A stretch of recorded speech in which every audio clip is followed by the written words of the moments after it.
김건희 여사 공천 개입 의혹의 핵심 인물인 명태균 씨, 이 대통령실은 당선 이후에는 소통이 없었다, 뭐 이렇게 얘기하고 있는데 야당은 비선 실세다, 제2의 최순실이다, 뭐 이렇게 정조준하고 있습니다. 자, 과연 이 사태의 본질은 무엇인지 우상호 더불어민주당 전 의원과 이야기 나눠보도록 하겠습니다. 전화로 연결돼 있습니다. 의원님 안녕하세요. 네네, 안녕하세요.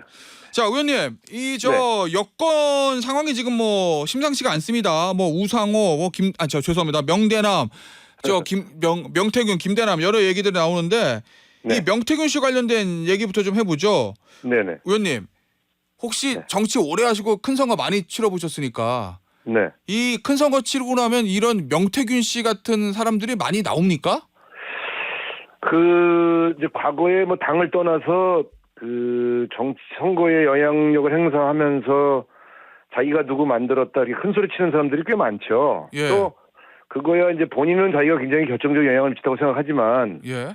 뭐 그런 조금의 도움들이 또 영향을 미친 건 사실일 텐데 다만 그 비중이 어느 정도냐에 예. 따라서 이제 인물에 대한 평가가 내려지는데 제가 볼 때는 명태균 씨는 그냥 우리가 흔히 말하는 정치꾼, 선거꾼 그런 잔챙이물은 아닌 것 같아요. 그래요? 왜냐하면은 예. 지금 보도 나온 걸 보면 이준석 대표와 그러니까 윤석열 후보가 대통령 시절인가요? 후보 시절에 만났을 때 거기 배석했다는 거 아닙니까? 예. 당대표와 대통령 후보가 있는 자리에 배석할 정도의 인물이면 그럼 우리가 흔히 말하는 동네 잔챙이는 아니에요. 그러니까 이거는 굉장히 비중 있는 인물이었다. 단순 선거 브로커 이런 건 아니다. 당시 선거 때는 비중 있는 인물이었다 이렇게 볼 수 있을 거고요. 예.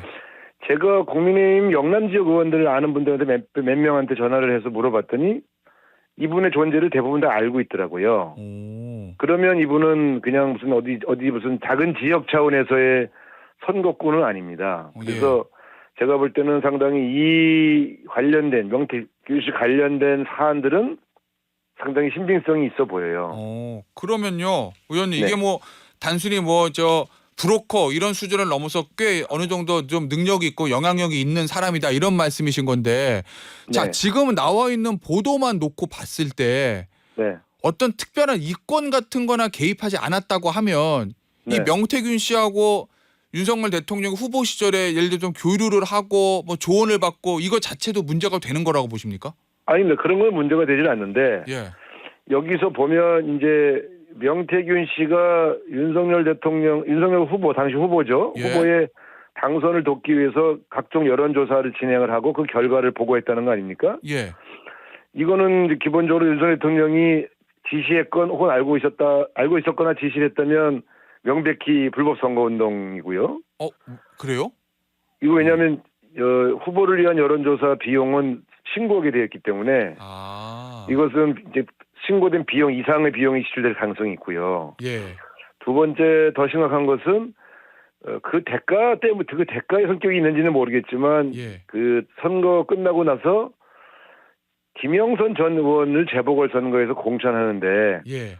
영향력을 행사했다. 지금 이런 의혹이 사실 더 큰 심각한 문제입니다. 그게 만약에 대가 관계가 있다고 하면요. 대가 관계가 아니다 하더라도 만약에 이게 대통령이나 대통령 영부인이 이 김영선 전 의원의 공천을 영향력을 행사해서 당에서 공천했다면 예. 그거는 박근혜 전 대통령이 처벌받았던 것 같은 사건이에요.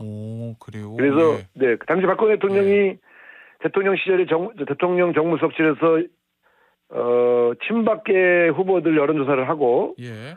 그 명단을 당에 전달했다는 이유로 정치 중립 위반으로 유죄 선고를 받았거든요. 예.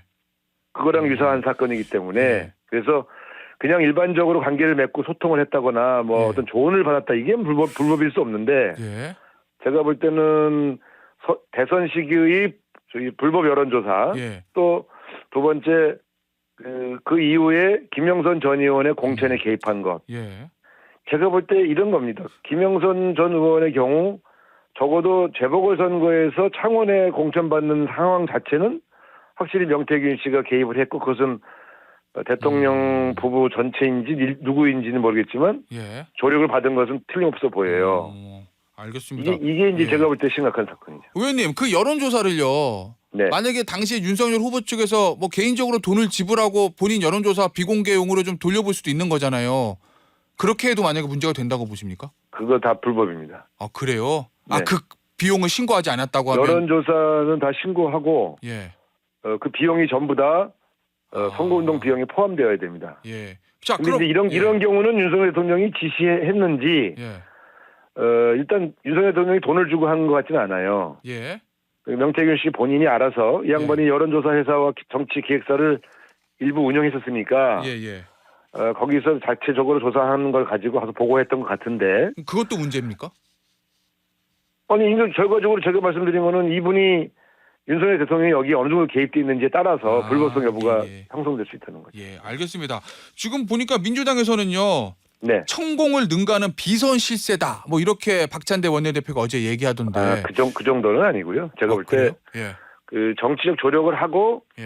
공천에 개입해서 자기가 지지하는 후보의 공천을 얻어낸 정도의 역할을 한 것이지 국정 운영에 가령 예. 천공이나 혹은 과거 최순실처럼 예. 직접 개입해서 인사, 예산 이런 정책에 직접 관여했던 것이 아니어서 예.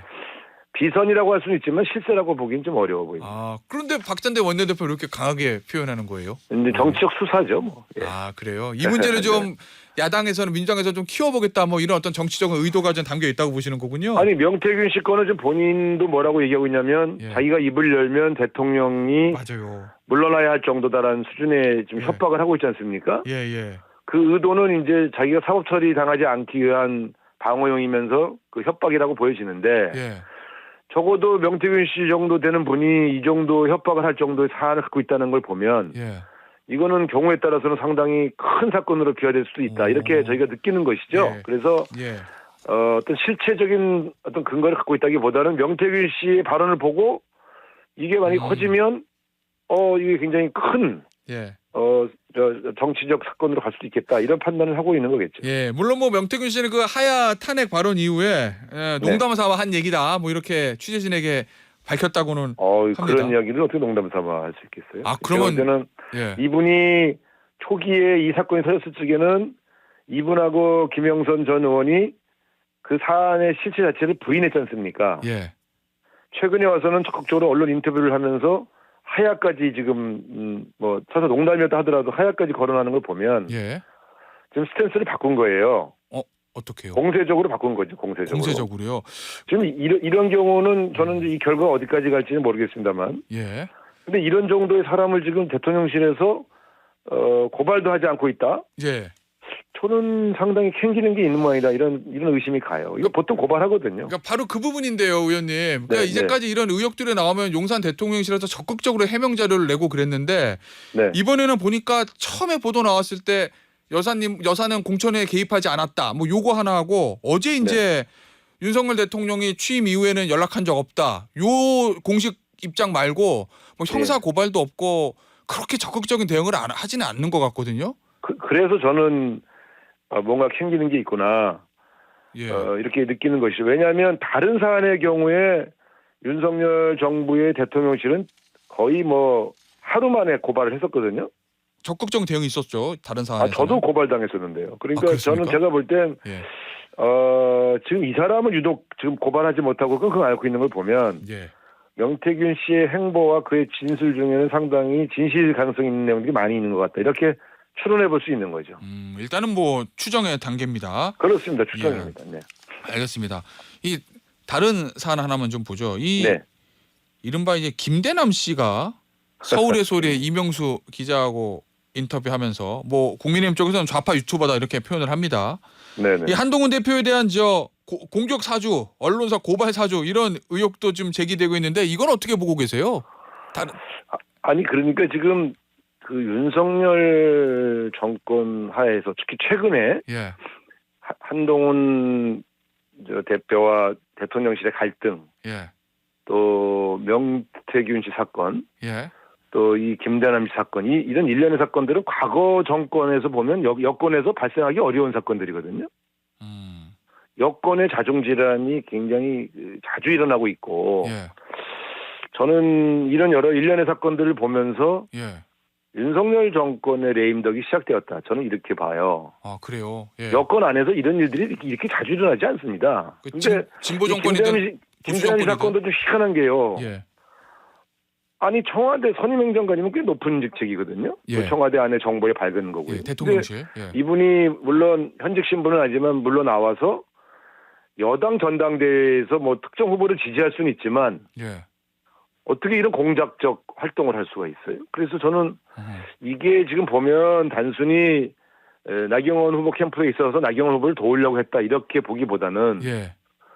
당시에 대통령실에 근무한 사람들의 이게 만연했던 그런 정서 아닐까. 한동훈이 당대표가 되면 안 된다. 무슨 수를 써도 막아야 된다라고 하는 그런 정서가 보편적으로 공유됐던 게 아닌가. 예.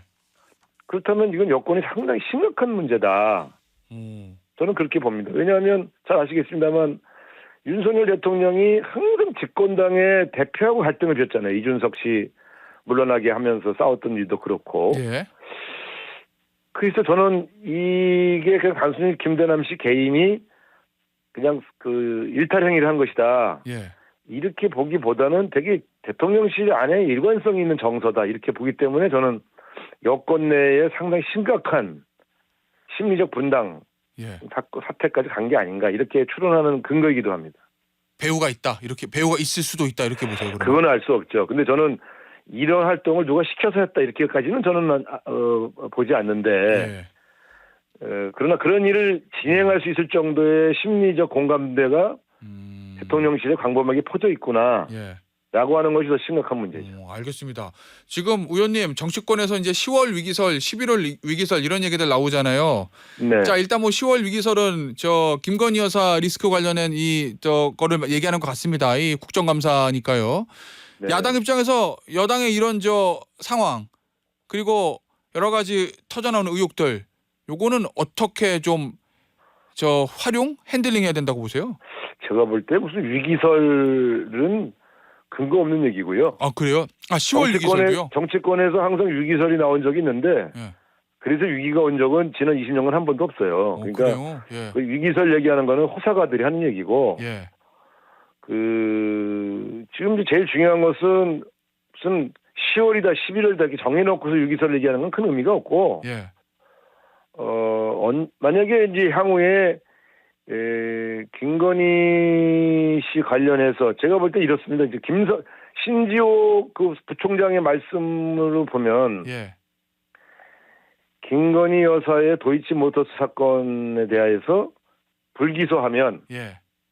모종의 행동을 하겠다. 좀 이렇게 얘기하고 있지 않습니까?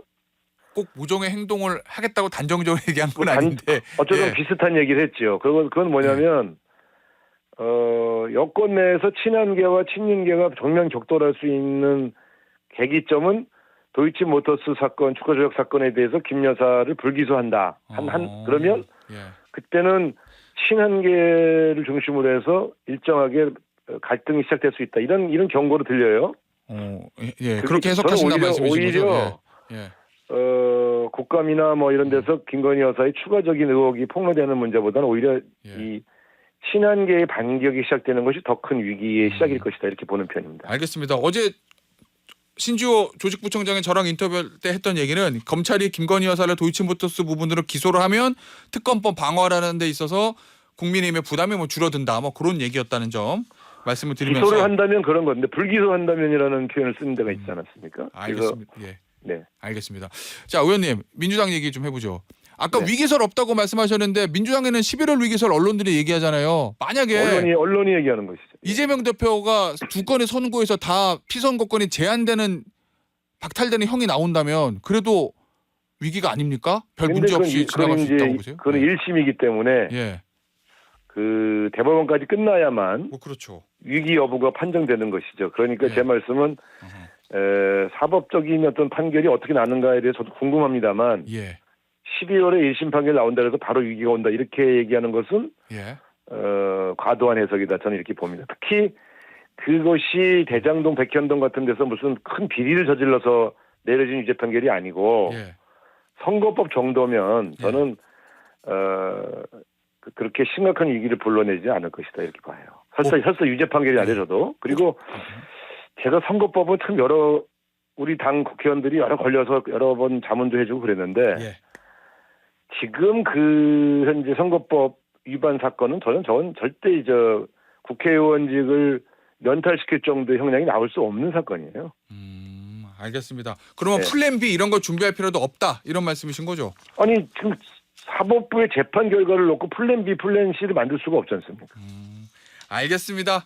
네. 오늘 인터뷰는요 여기서 마무리하도록 하겠습니다. 지금까지 네네. 더불어민주당의 우상호 전 의원이었습니다. 의원님 감사합니다. 네, 감사합니다.